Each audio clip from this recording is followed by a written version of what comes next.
The number one thing with tailgating, why do they say it takes away the margin of error? And if you're tailgating and rear end someone, it's automatically your fault, not their fault. So remember this. If you're tailgating, it transfers the risk.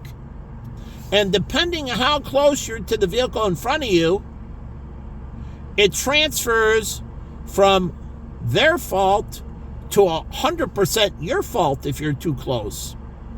And that's why you have the proximity with the sensors behind you, and the sensors should record distance. And if they're at the inappropriate distance, what do you mean? My lights are on. You flick that for somebody to turn on their lights. But my headlights are on. What are you trying to make me aware of? Because you're giving me a heads up. Like people flick their lights to tell you there's an oncoming cop on the highway. Do you know that? Traffic going in the opposite direction? Well, either flick their lights, sometimes turn them on and off. I forget which, to tell you there's a cop ahead. Technically, it's illegal, but they do it all the time, and I did it back. It was to tell you there's a speed trap. And so people would notify driving along the highway, like Waze, they would put it in Waze. It just came from, that's how they got the idea to put it in Waze. Because people would alert them to where the position the cop car was. And so traffic coming in, traffic that went by, traffic going the other way, they would just tell them by flicking the lights and that there's a cop coming up. So people would slow down, and I did. And I did buy a Cobra and all that. I had a radar detector, a speed detector, a laser detector for my car. It wasn't illegal, and so I had the radar detectors.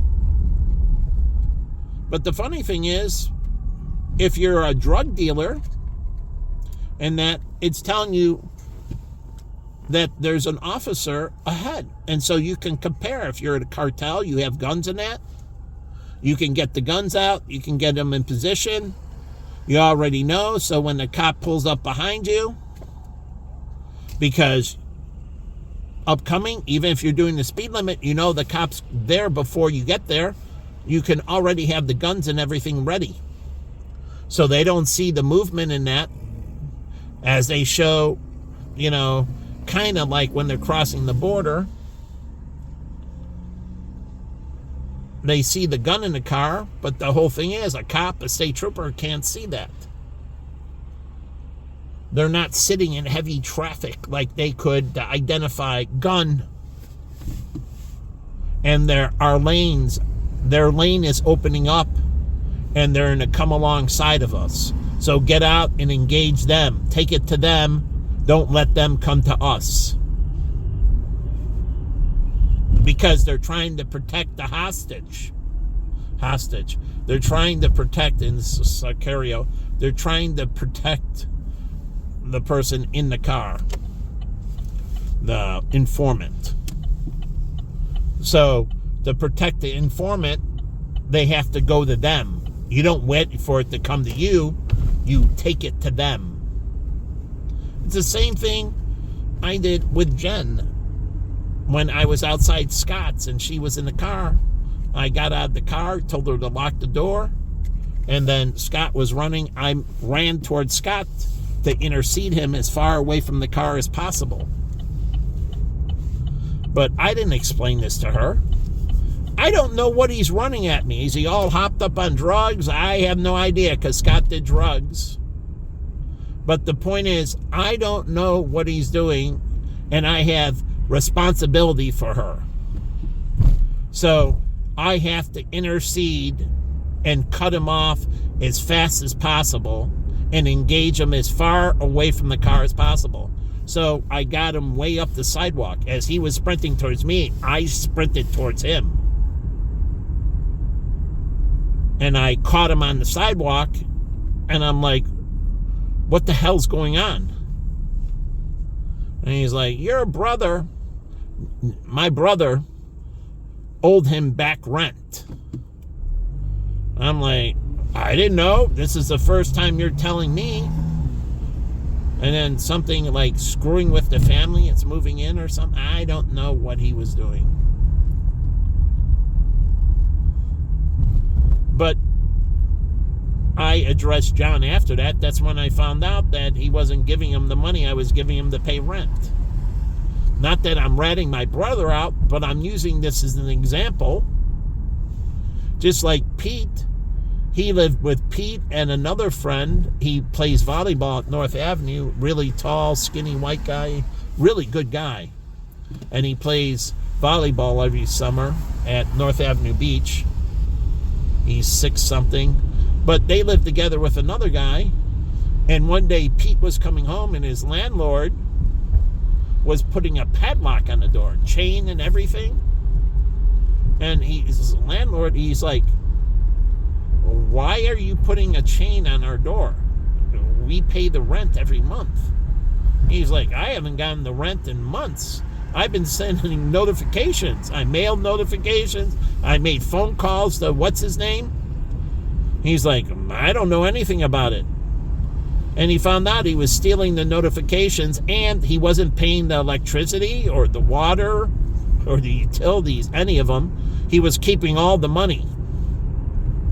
He was in between jobs, and he decided to embezzle everything. Well, he was responsible for all the bill paying.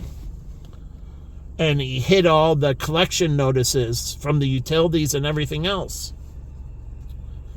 And so the landlord said, fine, he's not paying, you paid him, that's fine. Kick him out. And you to pay me the rent directly, and I'll worry about going after him. So the landlord didn't make him make up the back rent. He took Pete's word for it, which he could have been lying, but the landlord, some reason, took his word, and they kicked him out, and he'll deal with him individually. He wants the place to stay rented, and Pete agreed that they'll just split it 50-50. And so they kicked him out, and that's an issue between him and the landlord. Now, I don't know what happened with the utilities. I don't know what happened with the utilities. I don't know whose names were on the utilities. But it happened with me. Sandy, I left a Sprint in their name, and I left the utilities in my name. And lo and behold, I left and moved out, and I left them. I didn't transfer it out, and they left me with collections. They didn't pay the last bills. I had to go down because it ended up on my credit report and resolve all the issues. They screwed me. And I had to get it removed from my credit and everything. Truly, I had to settle with them on the debt, which I took care of, and then got a letter from Sprint and that to get it removed from my credit. But it was my fault for leaving it in my name. I didn't transfer out the utilities and the phone and that to me. I mean, to them. And Courtney and Sandy, they didn't pay the bills. And I got dinged on my credit. 2 girls ruined my freaking credit. And then I had to jump through all the hoops of paying off the debt and getting it removed from my credit. I had to go to the credit agency in Tucson, to the office directly, and give them the letter from them, the payoff, and request to remove the collection notice from the report. And I had to do all this on my own. And none of it was my responsibility. I was gone. It was theirs. They agreed I could move out. I told them, I'm going to, and they said, fine, you can leave as well. Me and Courtney will just split the house. Okay. If they said, no, you can't move out, because I need the 30-year rent, I would have stayed. I asked them. They both agreed that I could move out. And I moved out in protest of them kicking out my other roommate, Michael. Why? And I told Sandy, because you didn't include me on the decision-making process. If you would have put me in, I said I could have handled or at least talked to him. But since you didn't include me in any of the thought process and you just kicked them out without including me, and we're in this together and I have a fourth of the vote, I'm moving out in protest. You didn't do the right thing by me.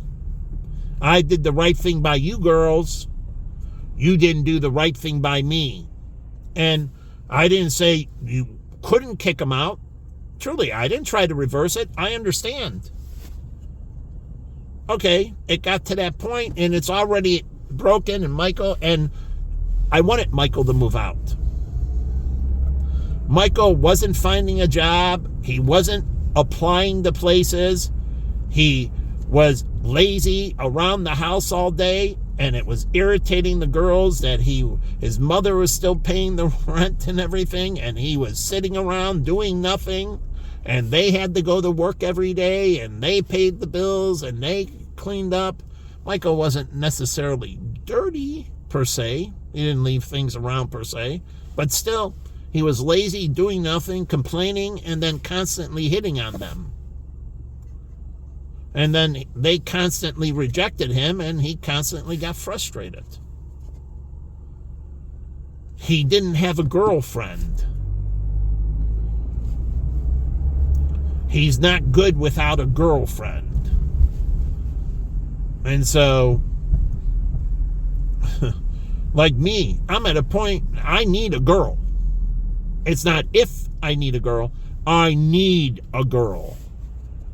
I'm done with that. I never thought I'd be, and I had to sit through these last without, and I was looking for the right girl because I had my name and everything else, and I had my agency I was building, and eventually I would have been very prominent. I would have finished my master's, had my PhD, and I would have looked incredibly enticing to a woman as an incredible opportunity.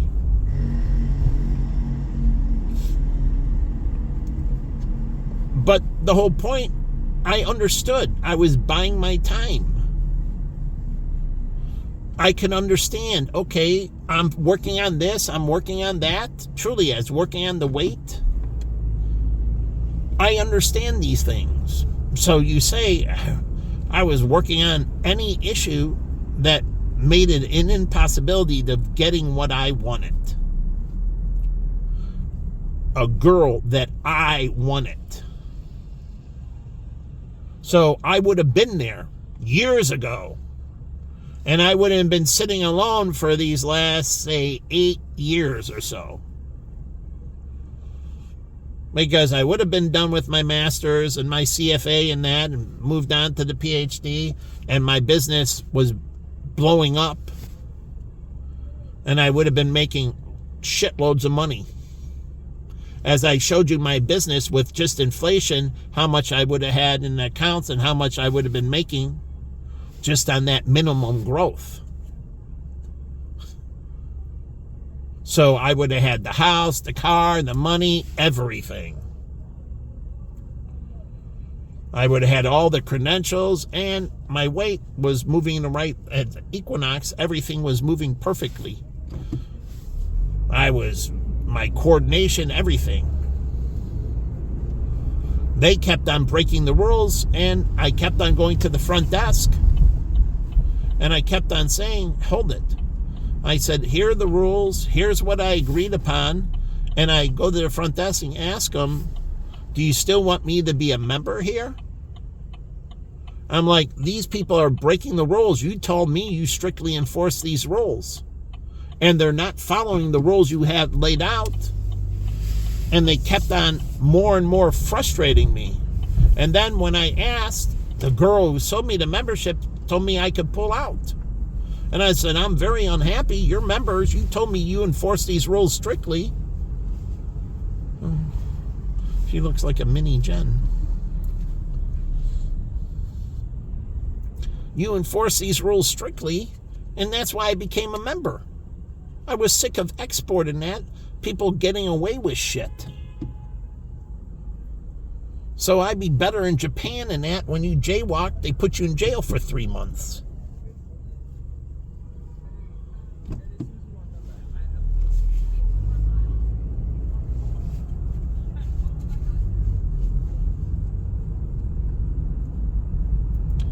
This distracts you from being creative. Now, you can look at this as an opportunity to punish them. And I can think of, you can do this camera and that camera and truly this system. You can even use GPS on them, on a tracking system.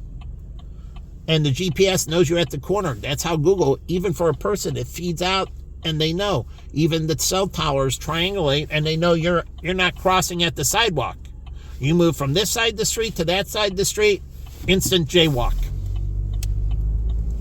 And I guarantee you, the Japanese would adopt the system and it would be mandatory. So everybody going forward, so any jaywalks in the past were forgiven, since they didn't catch you, it's okay. But any going forward,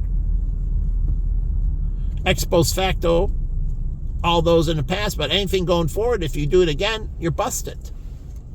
And they could implement this into all the watch systems and phone systems. And if you cross illegally, you can't turn off the phone, meaning the tracking works whether the phone's on or off.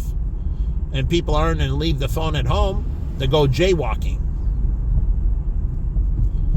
And they're not in a jaywalk and then go back across the street and pick up their phone. I mean, they could do that for fun, but that's not the purpose of what they're doing it. They actually want to get to the other side of the street. So there are a few flaws in that, but those flaws are things that people would rarely ever do. And so if they crossed illegally, the phone would know you were on this side, you didn't cross at the crosswalk, or the watch would know you were on this side and didn't cross, and now you have a ticket. Because GPS is evidence. They use it in evidence in court right now. It's submissible in court. Do you know that? It shows time and place.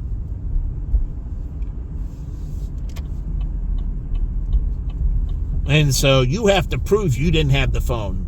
It's the other way around. The burden of proof is to prove that it's your phone. And I lent it out. Well, prove it to us, the court, that you lent it out. It's your phone, your watch. The burden of proof goes on the defense side. They have to show that their phone wasn't with them and it was this person who had their phone on them. Now you say it's all on the prosecution to prove that. No, not all the time. Once they show the evidence that you crossed illegally through the phone, and your argument is, I didn't have the phone, it's not on the prosecutor to prove you didn't have the phone. Now it's on you because you're refuting, saying that the tracking evidence isn't valid because you didn't have your phone on you. Somebody else had the phone on them. They jaywalked with your phone, not you. Well, now the burden of proof is on the defense to prove that they didn't have their phone on them. So show us where your phone was. I mean, show us cameras. Show us fingerprints on the phone. You can time date fingerprints now with the new forensics. Truly, it's getting that accurate where you can look at the decay in the oil and everything on the phone, in the fingerprints, the deterioration or the decay. But it's back on them. So not always is the burden of proof on the prosecution. Once the prosecution proves something, like you were at home that night or you were in the room, now the burden of proof that you didn't do the murder, it's on the defense. So you put the defense on the defensive. And the defensive, meaning the burden of proof on the prosecution, now they went on offense. And now you're the defense. So it switches between both sides, who's offense and who's defense, with disclosure. Because both sides have the burden of proof. So you're a defense attorney at one time protecting the state for wrongful prosecution. Oh, you're a defense attorney for the state, protecting the state against wrongful prosecution. So it flips. You're both a defense attorney and a prosecutor. Everybody thinks, no, I'm just a defense attorney. No. Both sides, you have to be able to flip between. If you're going to be the best trial lawyer like the one guy, he can flip between defense and prosecutor seamlessly, substantiating his points. And the best defense is a good offense, keeping the ball out of their hands in football.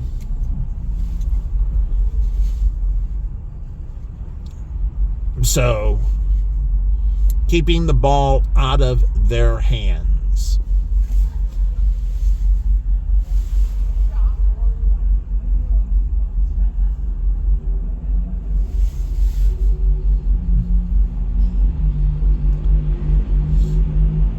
So, Singh could be a promoter for hair. Sung and Singh, if he wanted a second job again. But Singh would be a promoter for hair. Sambar. I would reach out to him. He was promoting across the street over there, but that wasn't the right environment. He was a promoter. He went from having his own place to promoting for this bottle service place across the street where the one Asian bottle service host, who I had a big crush on. Beautiful. Only thing, she smoked. And I could have taught her to have better, mannerisms with the smoke so she didn't smell of it. And then that would have lowered negativity. But this is another thing. Depending on somebody, how they drink and smoke in it, you're inheriting their health habits, right? Depending on how they eat, how they exercise, and that, you're inheriting their health habits. So when you're dating somebody, these are burdens you have to consider. So say they smoke, and they're good about, like my ex Tracy, cleaning up and not smell ever, and brushing her teeth and washing her hands, and truly, she smelled great, never smelled the smoke, never tasted the smoke. She brushed her teeth, she used mouthwash, and she, awesome. But the whole point is, nicotine creates it impairs the immune system, it does other things. So I have to make sure, and Tracy liked to drink, and that's why she gained weight, truly, later in college. And she smoked and drank, and you say appetite suppressant, but also it can cause another side for you to gain weight sometimes. So it can cause serious health habits, because if you smoke smoke heavily, you can't get enough hydration. I mean, literally, you can't drink anything but electrolytes, like Propel water. You can't drink alcohol. If you're a heavy smoker and drinker, you're going to die extremely quick.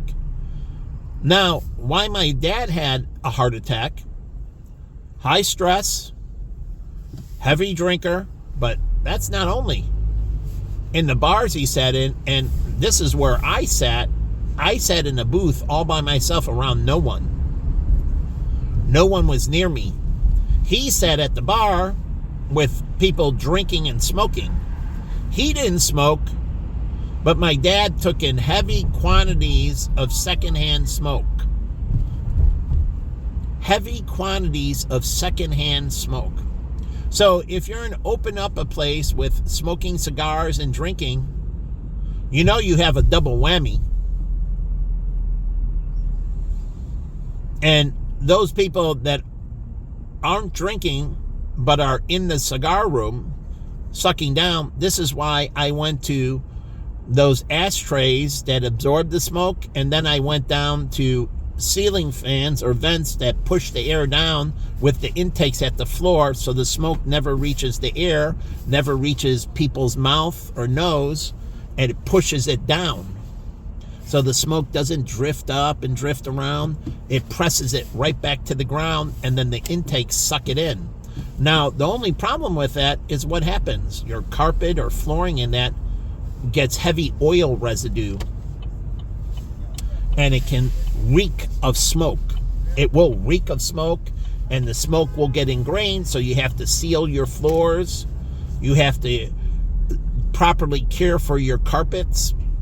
You have to put on some conditioner sealant, but you have to clean them often. Your floors, if it's tile, it's the same way. It'll get in the pores of the tile. You have to seal your tiles and grouts, and then you have to be more diligent about cleaning. So that residue will build up all over the ground and everything at ground level, because the intakes are going to pull it to the right and left, and so it's going to sweep it across everything. So the legs of your table, truly, the base of your, if it's a blackjack table, the lower part of the blackjack table where the feet are in that has to be more thoroughly cleaned. So if you have a downdraft system with intakes at the floor, then people don't get exposed to secondhand smoke. Or you're in a hookah lounge and people take it and blow it out. You don't want them to have secondhand smoke because they're already getting enough when they inhale it. This is what smokers don't understand, like in a cigar lounge. You've got a double whammy going on.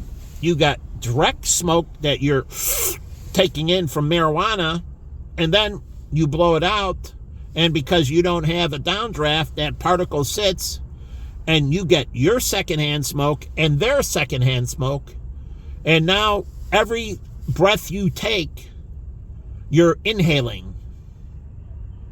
Not just when you're smoking, you think, oh, I put down the cigarette and I'm all good. Tracy, she smoked alone on the balcony, the wind blew away.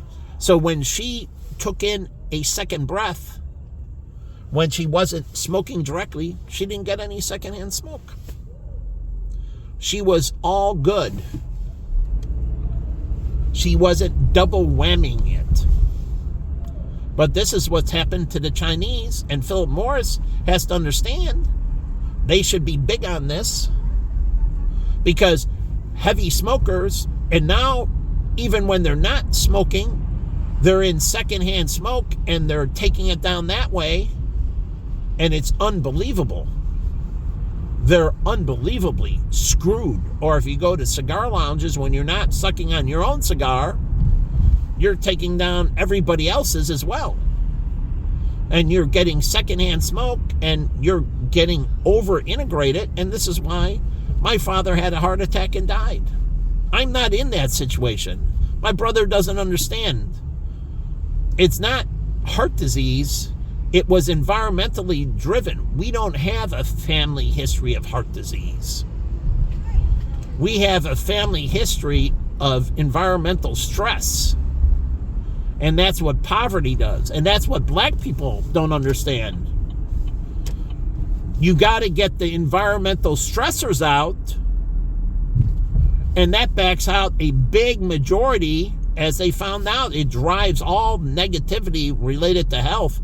It's not like at the gym, but even working out, if you have high mental anxiety in that, walking, you can't go lift weights.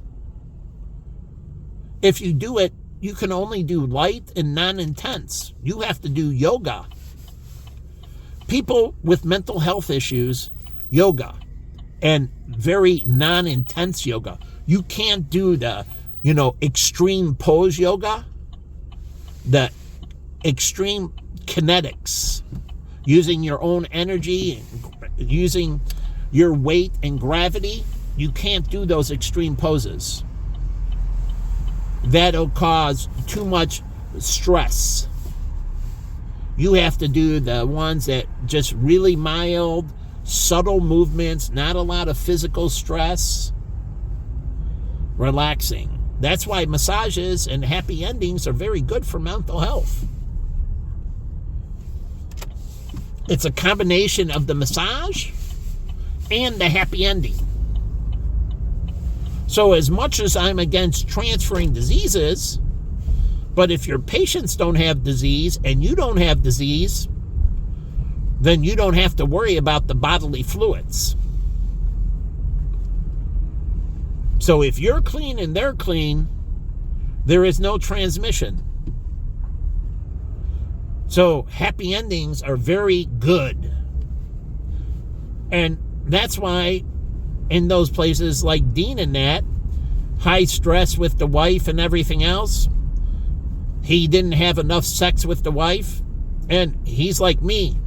He doesn't masturbate. He doesn't.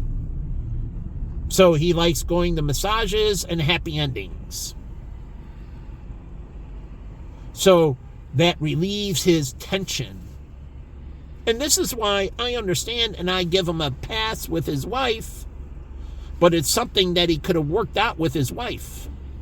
He doesn't go to the same place. He's not hitting on these girls. He doesn't want a relationship, but he wants to release tension. She has conditions. She can't satisfy these conditions. Even Jen said this to me. She said to me, Michael, if I get sick and can't physically, sexually please you anymore, then you have my permission to go to a third party who is female and have intimacy.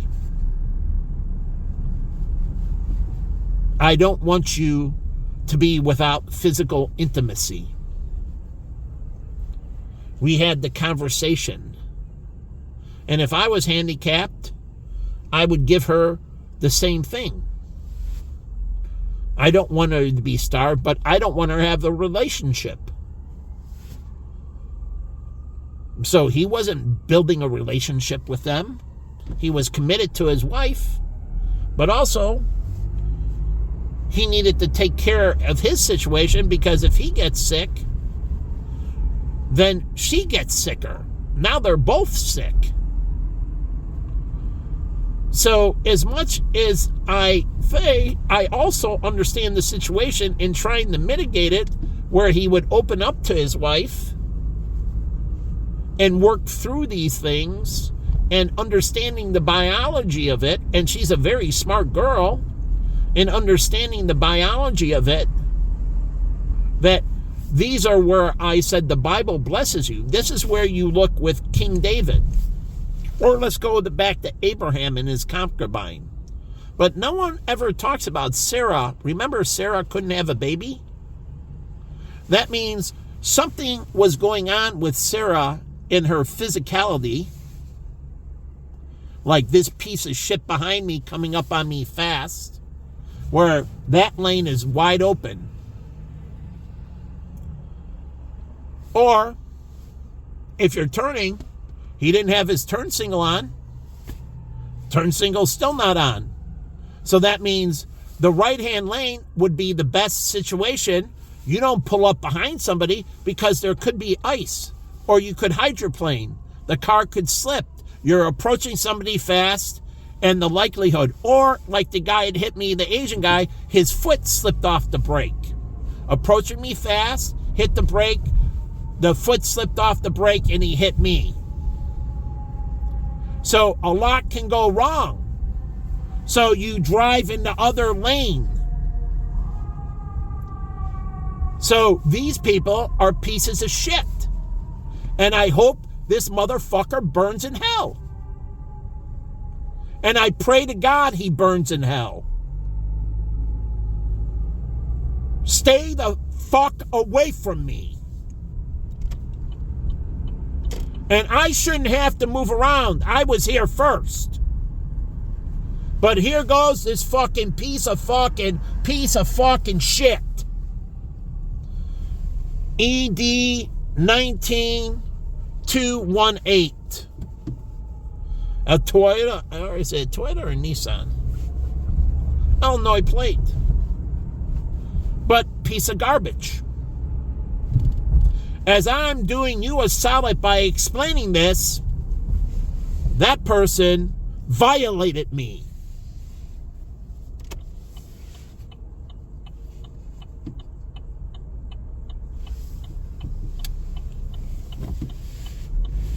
So I've been hit by people who said, oh, well, my foot slipped off the brake. Or I hit, like getting off the expressway, I hit ice, black ice on the street. They hit the brake, but they slid and rear-ended me. Well, you were approaching me too fast. And you thought you could stop, but you didn't see the ice and you hit it. I filed the police report. It was getting off at, whatever. And we were crossing over California. And it has the Diversey stop sign, stoplight right there. But they hit black ice and they rear-ended me. You were approaching me too fast. And what happened? He rear-ended me and I hit the car in front of me. I stopped, he hit me, I hit them. 3 of us. And it was all caused by the Jeep who had the green light, went and then hit the brakes completely. They started out and then they hit an all of a sudden stop. And no one hit the Jeep. Everybody was following safely, meaning the car behind them stopped immediately. But it caused a 3-car accident. And we all went in and blamed the Jeep to the police station in our police reports. They're documented. That person just skated off. That person caused a 3-car accident, should have been blamed for all 3, but they incited. And then they just drove away. And everybody, all 3 of us agreed, but we exchanged an insurance with each other and had to settle the accident between us. And we were all pissed, and we told the police that too. That person caused the accident. We had black ice. The city didn't salt properly. But even with the black ice, if she didn't slam on the brakes, it turned green and then she hit the gas and then stopped. That's why I told John, the girl at the light hit the gas and then stopped, pulled out normally, and then slammed on the brakes. And nothing was in front of her. And John bumped her. Didn't hit her hard, but bumped her. I'm like, she suckered you. Not like I do. I pump the brakes or I start off very slow. I don't slam on the brakes. So I give them more than heads up. And they still hit me.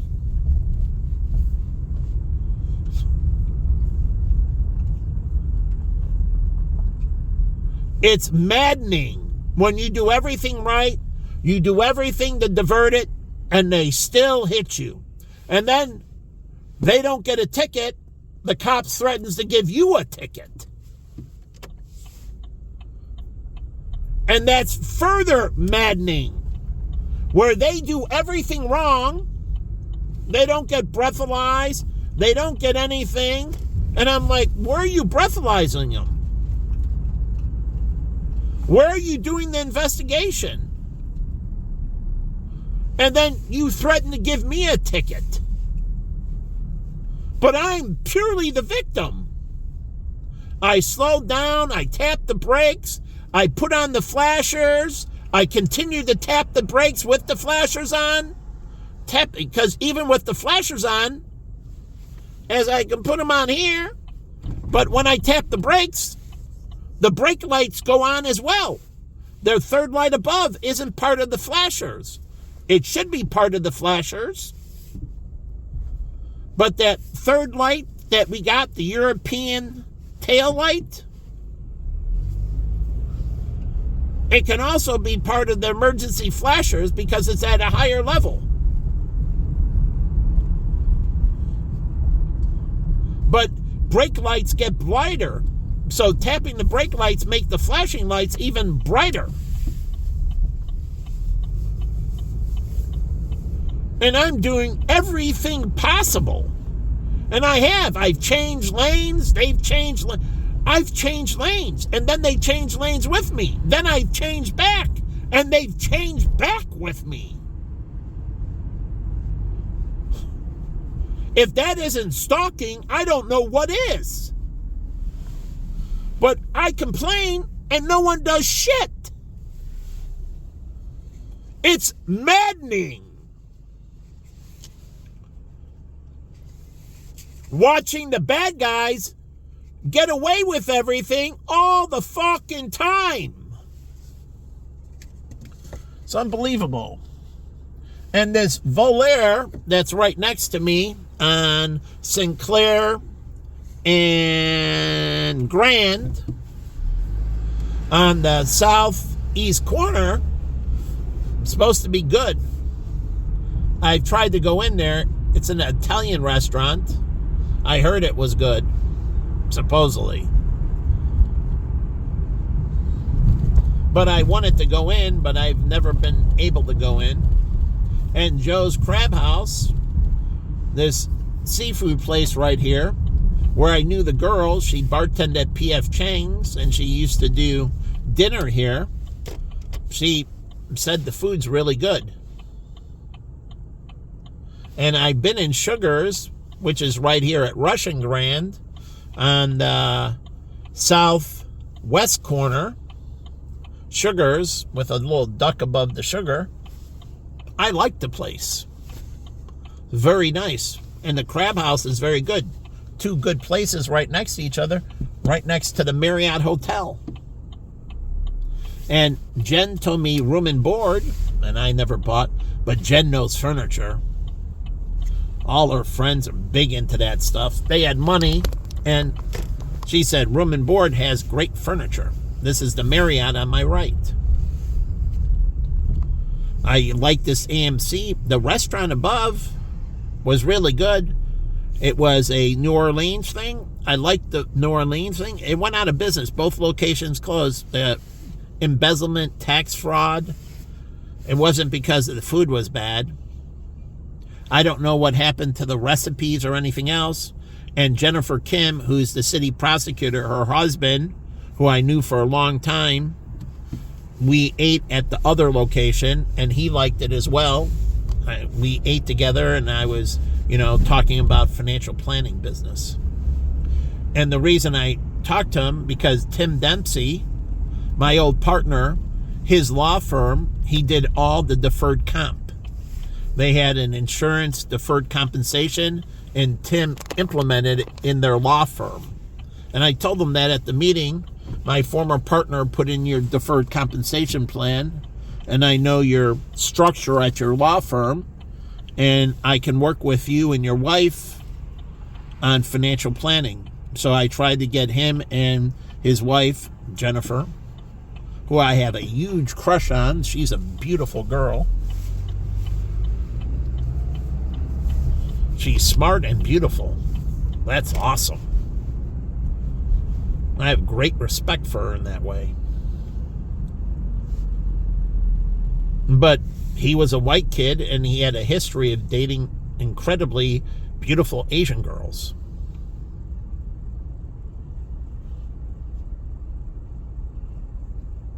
But the thing is, when I first met him, he was dating another Asian girl. When we went whitewater rafting, he was there.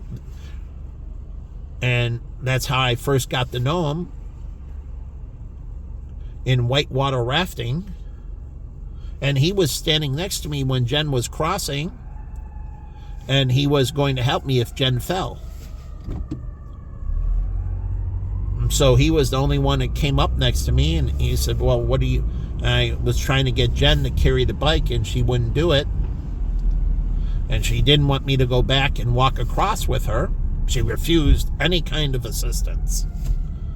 And so I told him, well, stand here. He came up and told me, and I'm like, well, you're here, you're standing. So if she goes down, we have to jump in. And he was fine with it. He likes Asian girls. He dated them, married them, and he was willing to risk to protect. So this is what I'm talking about. I know for a fact he must be very good to his wife, because he has this tendency, this protective